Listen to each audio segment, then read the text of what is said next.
I do have one more question for you. Yeah. Will you be joining the Emerson Rose Book Club? I don't know. Should I be? I mean, it's Emerson Rose. I feel like, for those of you who do not live in Houston, there's a very cool boutique here that now has a home store and is now starting a book club. Very prominent in a few districts like Montrose and the Heights. Super cool spot. I guess a little plug there for Emerson Rose. But yeah, they're starting their book club, I heard. Well, I would love to. What's another book club? You guys, I am in so many, but I'm down for it. I'm in two in-person ones, and I'm in like 3 different online ones.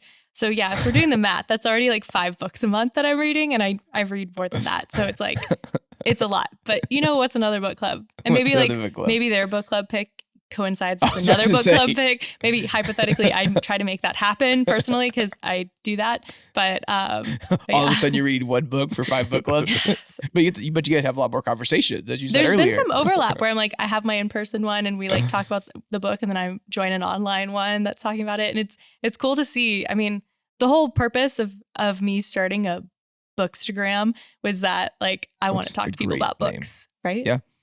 Better than book talk, which is a thing. I guess, what are you reading right now? That's an important question. We haven't asked that yet. Yeah, I'm actually kind of reading 3 books right now, which is I don't love to do. You're not a serial killer. You're a serial reader. I am. I'm a book juggler is what I say. Oh, okay. But I have a memoir. It's called Crying in H Mart. It's about it's a memoir from a young woman who it's mostly about her relationship with her mother, who passed away when she was 25. And so it's like looking at her kind of life with her mother as a second generation American. So it's very good. I highly recommend. I think I'm gonna cry in it, but we'll see. I cry in books. It happens a lot, not in my real life, but in books. And then I'm reading a book. I cry in rom-coms. Nice, absolutely. It's gotta get very emotional.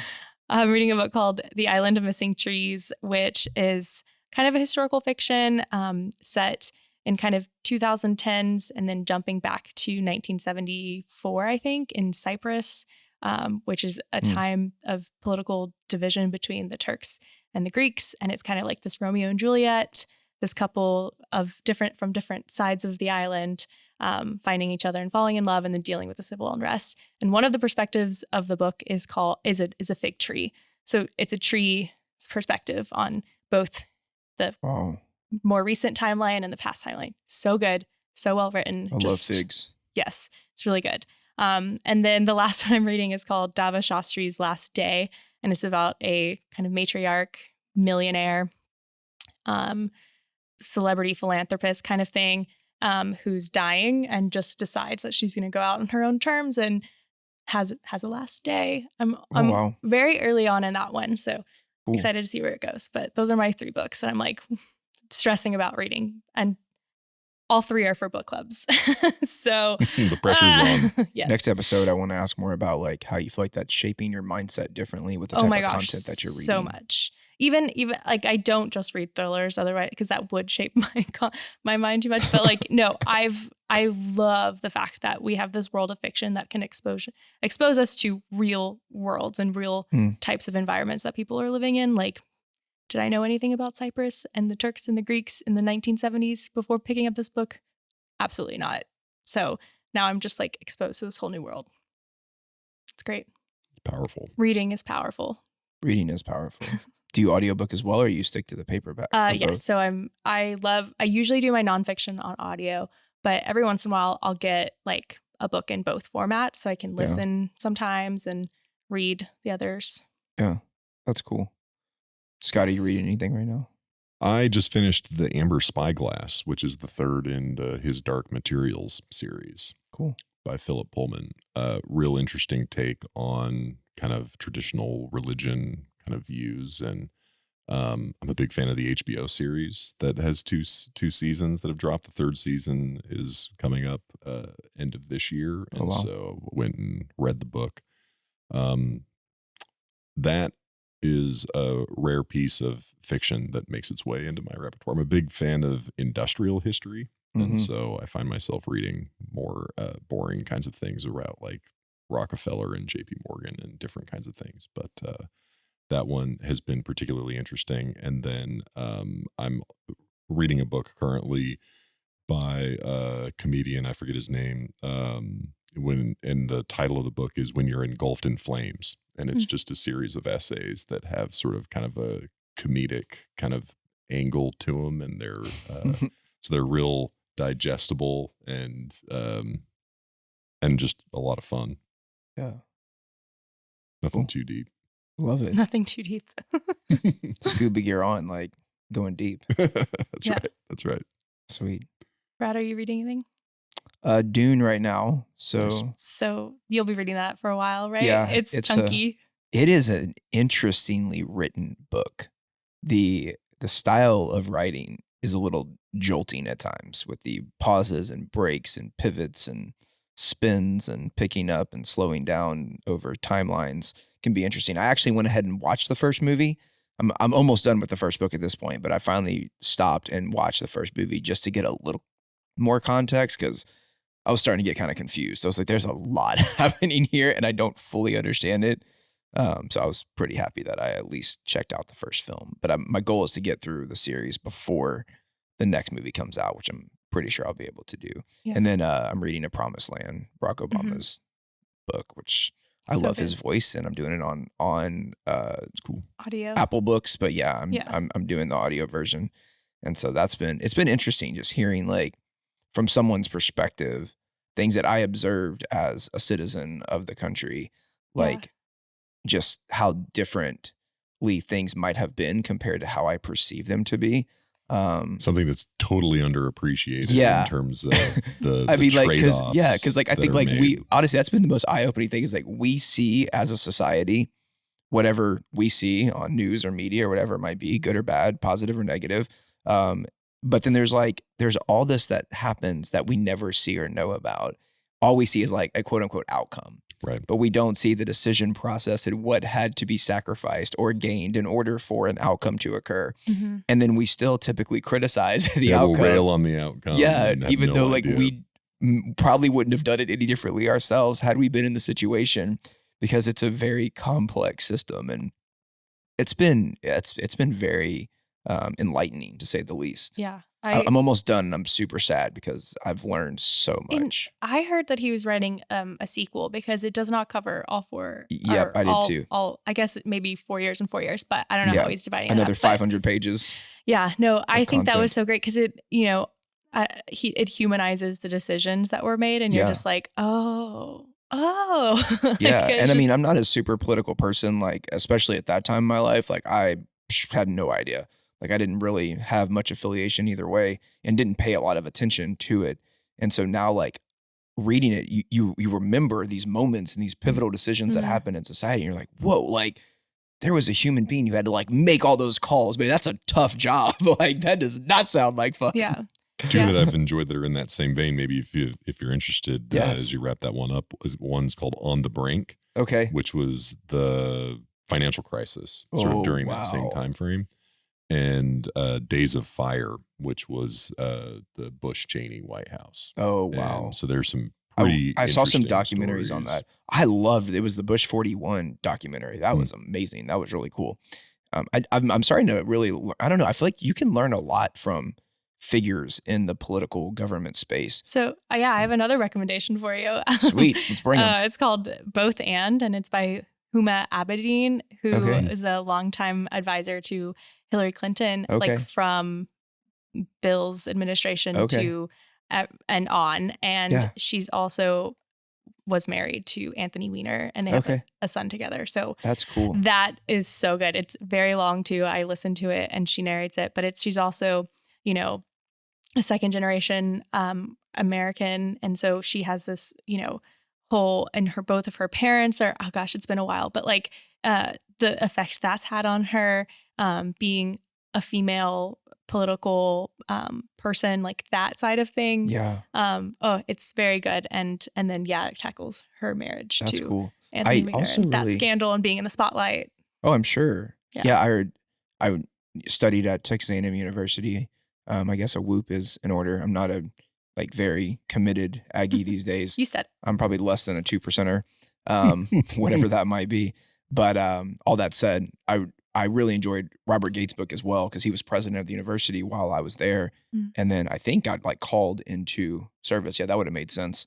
around the time that right before I had graduated. And so I read some of his book too, and that was super cool. It was interesting. I learned a lot from his perspective as like in the CIA and running that organization and what that was like, and advising multiple presidents from different political affiliates. And it's crazy just to like hear these people's perspectives and like what they're doing. So that's the only two I've read. Those are the only two political books I've read, but the ones that y'all have shared, I'm about to check out more and more of this stuff. It's interesting. I love reading all of these types of books and learning, whether it's fiction or memoir or nonfiction, of like learning. My biggest complaint is that I can't retain every single factoid and plot point. And I've just, it's the biggest struggle. I'm like, how do I be better at that? I wish I could absorb more information permanently. That's my one complaint. I would agree with that. I hear Bill Gates does a pretty good job of retaining significant amounts of information as he reads. And he reads so fast, and like I read fast. A lot, and I'm just like, that is insane. Yeah. Well, I mean, I think he can read like a big book, like a hundreds and hundreds of page book. Yeah, reference book, not even like a novel. Like less than a day. Yeah. That's what I heard. I can read a book in a day, but it's usually fiction. And I am not a fast reader because I'm an overthinker. And so I spend a lot of time like really reading it. That's why I got to do audiobooks. Yeah. And I also struggle to focus. I have a hard time focusing. I get distracted really easily. And then I'll read something and be like, wait, what did I read? And I'll go back and read it 8 more times. But then I'm like, oh, well, that was interesting. What does that mean? And like, what does this mean? How does this tie to this? And like, I need to go back and read that chapter again because I missed something in that chapter. And like, it's not always a great thing. I think that's like struggle is real. I feel like I was more like that before, both audiobooks and, regular books. I'm just, the more you do it, the better at it you are.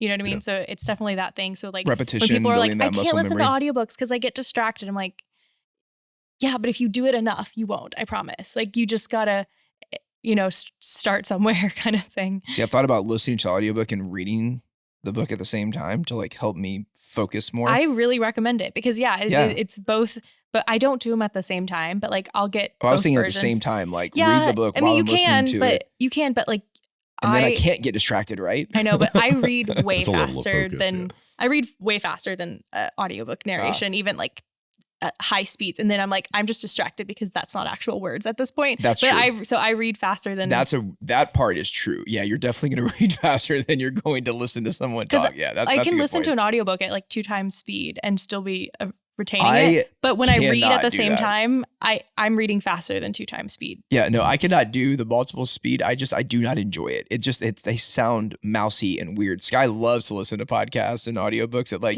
2, 3, 4, 5 times speed, whatever it is. And I'm like, can we please go back to 1 time speed? Like it just feels unnatural. Like people don't talk that fast. But again, I argue, I might, but most I argue that that's like a learned trait where it's like you get used to it. I have to start the book at 1 speed and you get pissed. I'm just saying, I listen to 1 time speed anything, or not anything, not podcast, but actual, like there's a hired audiobook actor reading this book. I'm like, they slowed that down. There's no way that's somebody reading at this pace. Okay. There's no way. I'm like, no way. I have to at least put some sort of speed on it. That's a good point. Yeah. It's also really satisfying when you see a book that's like a 10-hour long and then you're like, oh, it only took me 5. Right. Just saying.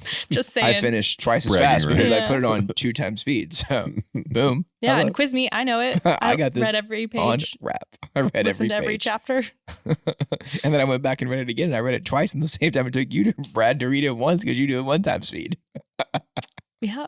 Not that it's a competition. It's not. But if it were, you would absolutely win.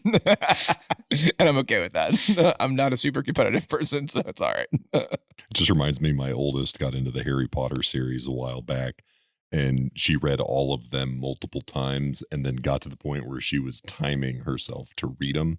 And she'd come back and report and be like, hey, I read the 6th book in like 4.5 hours or whatever it is. Like, that was absolutely me. I've read every single Harry Potter book multiple times, and I would do it every summer. Like that would be my thing. It's like, okay, it's summer. I don't have school. And so, I would read 1, 2, 3 each in a day. And then 4 would be a little harder because it's chunkier. But most of those, I would read most of those books, in 1 day. I mean, it's a young adult book. Sure, like, it is. It's not.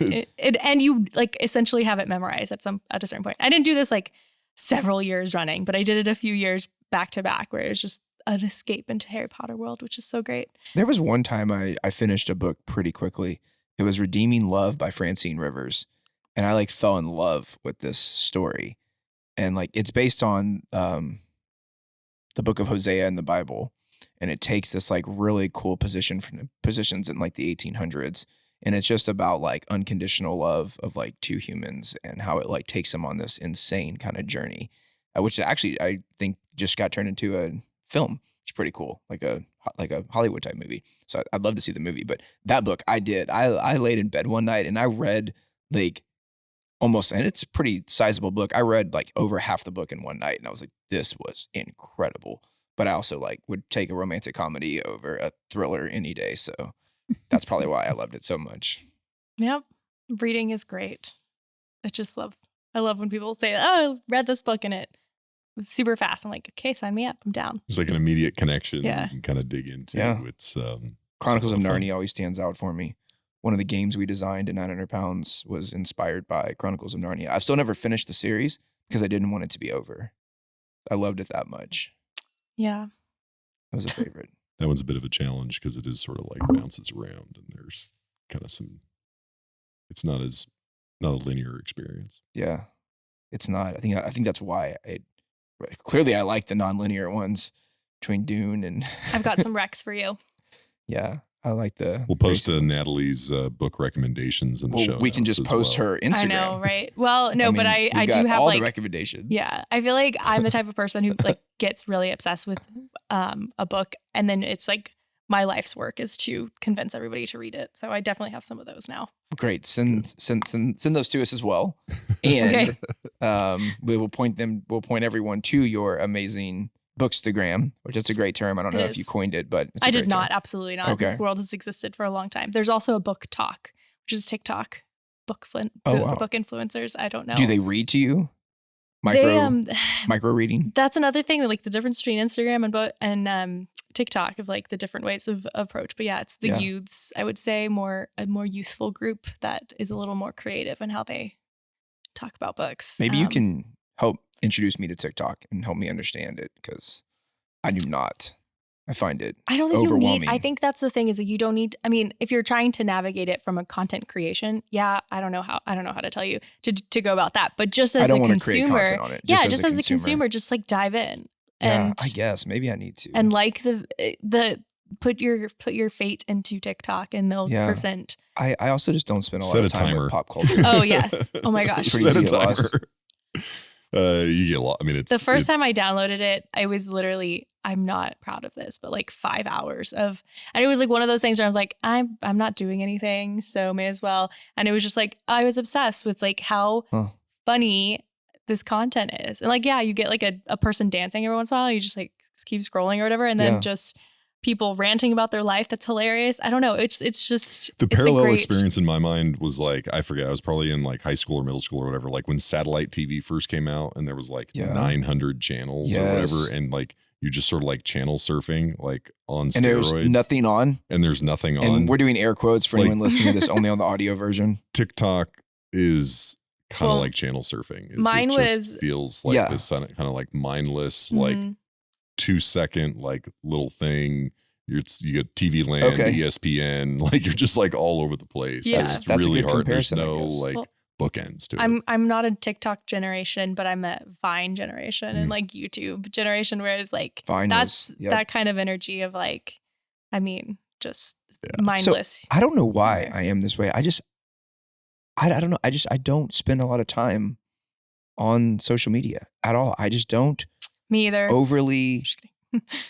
I don't find it overly entertaining, maybe. And I don't know why. Like Instagram, yes, I'll get on. And I mean, I am a millennial, like, but I think it's that I don't know. There's too many types of, if you think it's of like overwhelming almost. It is. There's as a human, you have needs of like what you consume or whatever. So it's like, I think that some social media has tried to fulfill more needs than it should. Whereas I think TikTok is this mindless entertainment value and it has that one need, and I can categorize it there. I can go days without opening the app. I could open it every single day. I could, spend a lot of time on it.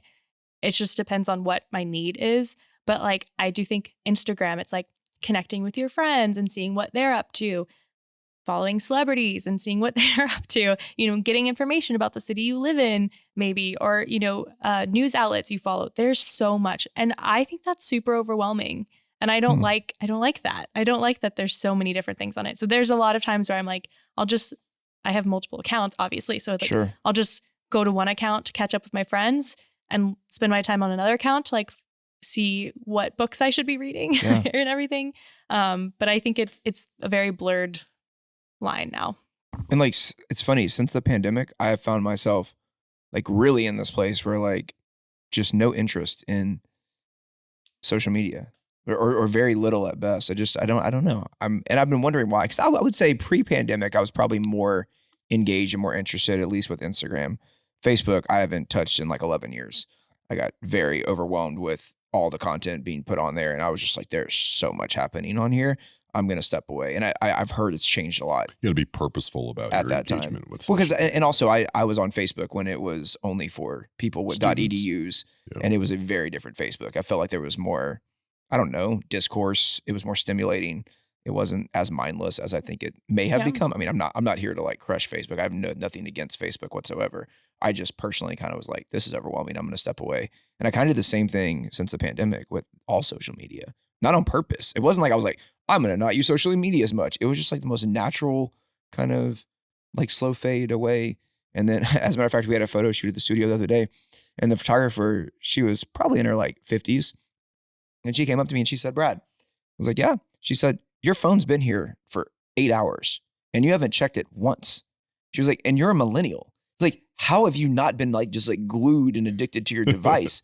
And honestly, I was like, her name was Debbie. I was like, Debbie, I truly don't have a good answer for you whatsoever. Like, I don't know. It was so like unconscious in my thinking. It wasn't even something I intentionally did. I wanted people to have music while they did their photo shoots. So it was a little more fun and exciting.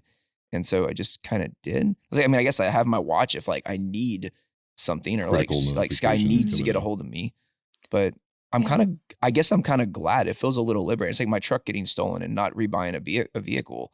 It kind of feels liberating. I feel like I hear that and I'm like, that's what a luxury. Because I don't think I could ever disconnect for that long. I mean, hobbies turned social media platforms aside, like my job, where I'm like, if somebody emails me and they're like, hey, this has like this breaking news or whatever, like I've never felt like I could just disconnect in my entire professional career. And in college too, I feel like I had this like need to be constantly available. And now I've created a career where I can't disconnect. Yeah, that's true. Like and I think social media is beautiful. Like I am not by any means the antithesis of social media. I freaking love it. I think it's so cool how it connects people and creates voice and platform. And I think it's a beautiful tool. I also think that we can become overly addicted to it, and that can be a little dangerous when it's all consuming. Like I saw a family not too long ago, and I'm sure I'm guilty of it as well. Like there were like 8 of them at a table, and every single human being was on their device. There's restaurants now that'll come out with regardless the of age, like make everybody put their phones in, so you're like forced to like have an engaging. Yeah, dinner. Like from like grandpa to dad to every single human was on their device, and it was actually Father's Day. We were celebrating my dad's Father's Day, and I was like, they're probably texting each other. Yeah.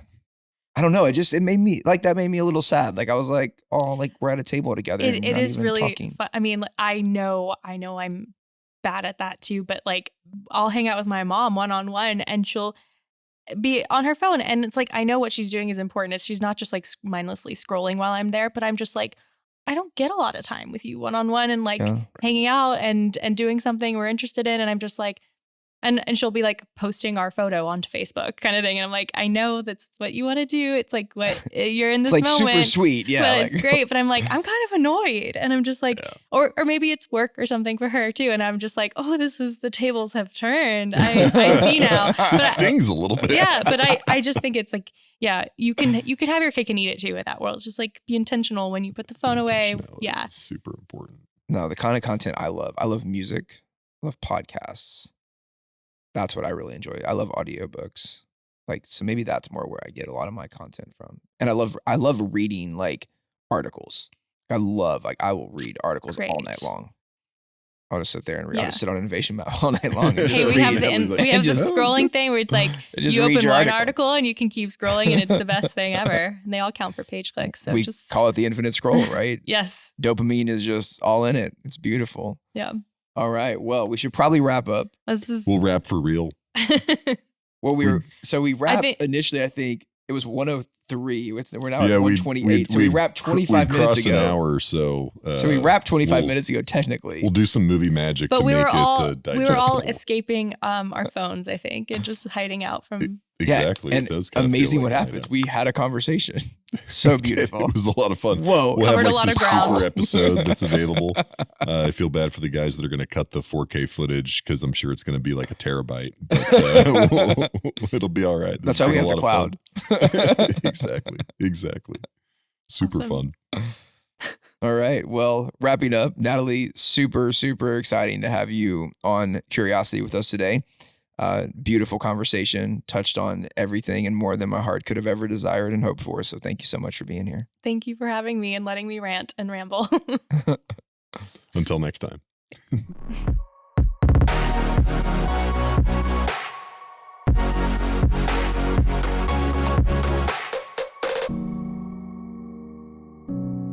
Onward